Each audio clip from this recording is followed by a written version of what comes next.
Once the competency tracker has been enabled for your program, you'll be able to select which students have access to the competency tracker. To do so, click on the Account tab and then select Graduation Status.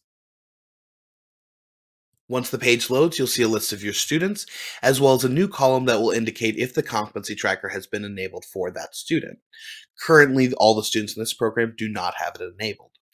To enable it, I'll select the box next to one or more students' names, and then I can click Update Competency Tracker and then Allow to Use, and then save. Once that's saved, it'll indicate that it has been enabled for the following students, as well as showing yes under the Competency Tracker enabled column for those students. If I'd like to do this upgrade for an entire group, I can select the filters and then find the student group in question, and then I'll be able to hit the All button for them. It'll select all their boxes, and then I just follow the same steps. And don't forget to hit save.